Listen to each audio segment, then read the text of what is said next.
Hello and welcome back. This is CA Lavina Pahuja Saleem. हम videos record कर रहे हैं कॉस्ट अकाउंटिंग की। कॉस्ट अकाउंटिंग में आज का हमारा टॉपिक है रेलिवेंट कोस्टिंग।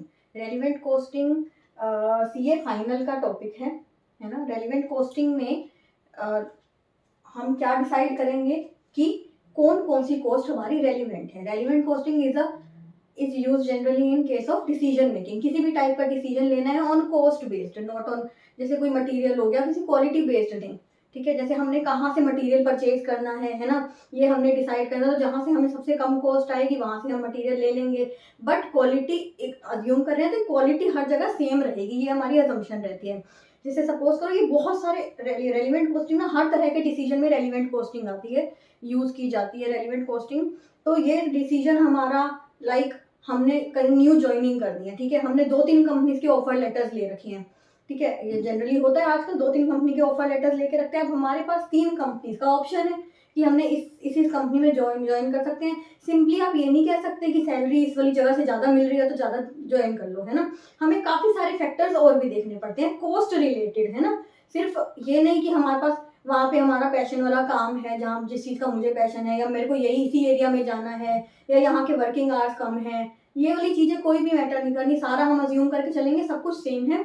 सिर्फ कहाँ पे डिफरेंसेस लेंगे हम, कॉस्ट बेस पे, कि कॉस्ट बेस पे अगर हम देख के चलते हैं तो हमारा कौन सा ऑप्शन बेटर है।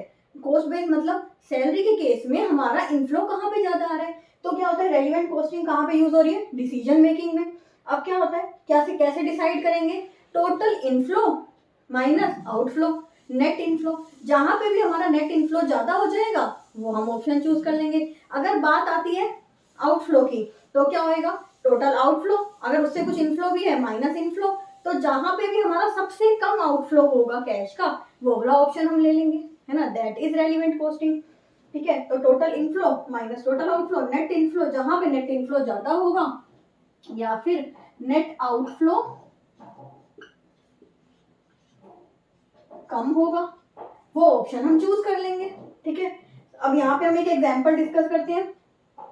जैसे एक बात करो, हमारे पास 3 ऑप्शंस हैं, 1, 2 एंड 3। सपोज करो हमारा सैलरी पैकेज ये जो दे रहे हैं हमें, ये हम salary package, we are ignoring taxes and all deductions. जब हम सिर्फ क्या अज्यूम करके चल रहे हैं कि हमारा इन हैंड कितना पैकेज इन हैंड हमारा आएगा। ठीक है, ईयरली। ठीक है, एनुअल हमारा इन हैंड यहाँ पे आता है, सपोज करो 46 लैक्स, यहाँ पे हमारा आता है 55 लैक्स,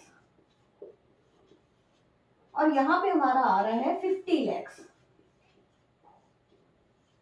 ठीक है, अब क्या होता है, अगर हम सिर्फ ऐसे ही देख लेते हैं तो पैकेज कहाँ पे ज्यादा है, ये, है ना। ऐसे ही क्या करेंगे, कोई नॉर्मल बंदा ऐसे तो सेलेक्ट कर नहीं लेगा।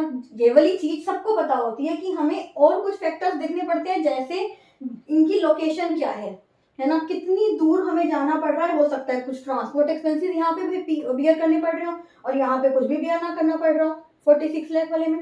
ठीक है, सेकेंड थिंग, मे बी इसमें मील इंक्लूड हो और इसमें मील इंक्लूड, मे बी इस वाले में मील इंक्लूड हो कम वाले में और ज्यादा वाले में मील इंक्लूड नहीं हो, है ना। तो मील का एक्सपेंस हमें एक्स्ट्रा करना पड़ेगा। ठीक है, तो क्या होगा, ये हमारा सैलरी पैकेज जो है ये हमारा क्या हो जाएगा, इनफ्लो, है ना। अब हमने क्या देखना है कि आउटफ्लो कितना होगा इन वाले केसेस में, या फिर कोई और इन सैलरी के अलावा कोई और भी इनफ्लो होगा, कोई बोनस एक्स्ट्रा होगा, क्या हमें कोई इंसेंटिव एक्स्ट्रा मिलेंगे इससे एक्स्ट्रा।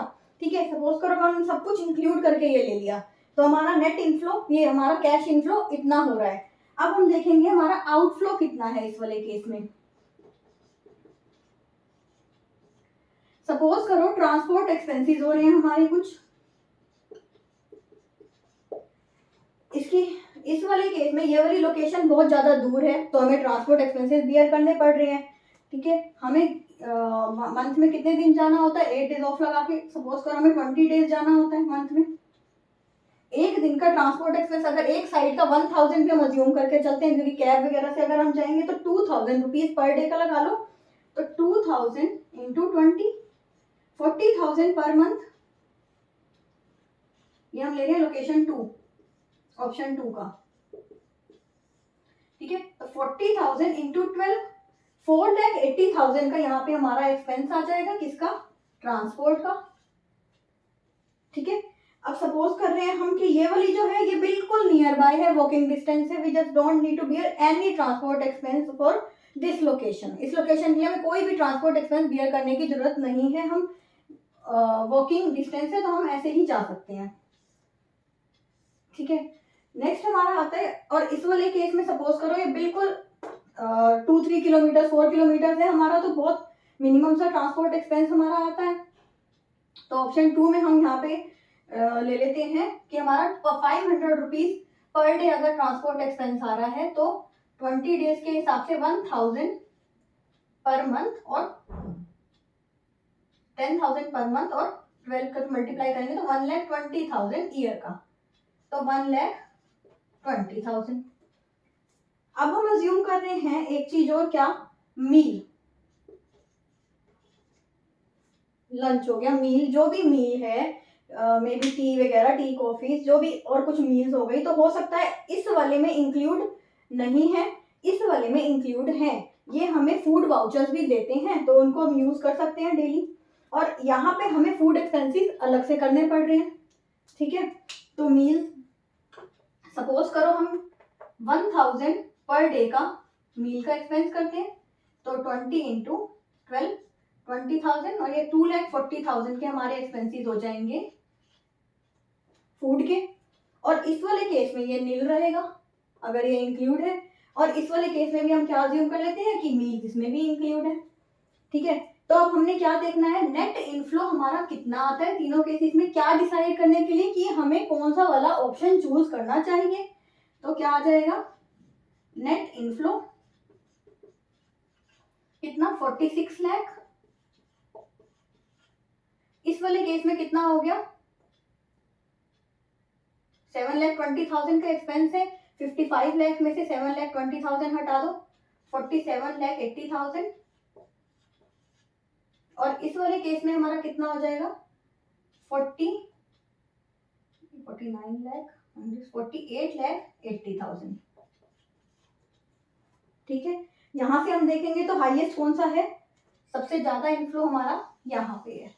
तो कौन सी वाली लोकेशन हमें प्रेफर करनी चाहिए, 3, ऑप्शन 3 हमें प्रेफर करना चाहिए, है ना। अब इसके बाद हमारे मैटर करते हैं कि हमने जैसे और पॉइंट हो गए जो हमारे नॉन कॉस्ट वाले हो जाते हैं, वो वाली बात अलग हो जाती है। यहाँ पे हम कॉस्टिंग पॉइंट ऑफ व्यू से जाते हैं तो हमें ये वाला ऑप्शन लेना चाहिए, अगर हमारी प्रोफाइल सब कुछ सेम है, बाकी सब कुछ हम सेम अज्यूम कर लेते हैं।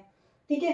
बाकी पैकेज वगैरह अगर हम कॉस्ट पॉइंट ऑफ व्यू से चलते हैं तो ये वाला ज्यादा है। अगर हम सिर्फ सैलरी पैकेज को देखते तो ऑप्शन 2 पे जाते, बट हमने आउटफ्लो और इनफ्लो दोनों को देखना होता है, तो हम कहाँ पे जाएंगे, ऑप्शन 3 पे। ठीक है।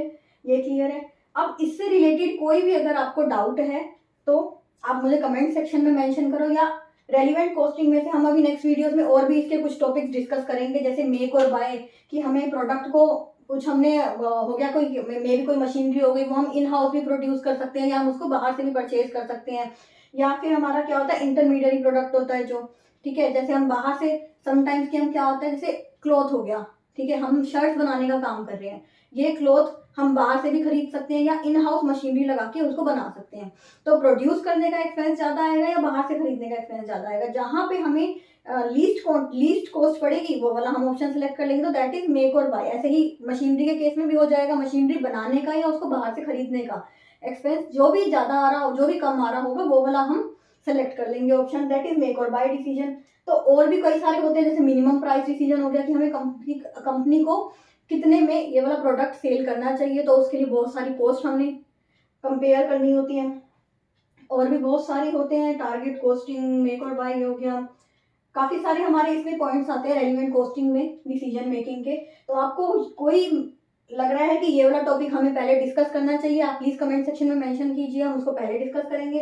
अदरवाइज हम डेली कुछ वीडियोस बना के कुछ पॉइंट्स अपने हिसाब से हम डिस्कस कर रहे हैं। Thank you so much. If you like my video please like and do subscribe. Thank you so much.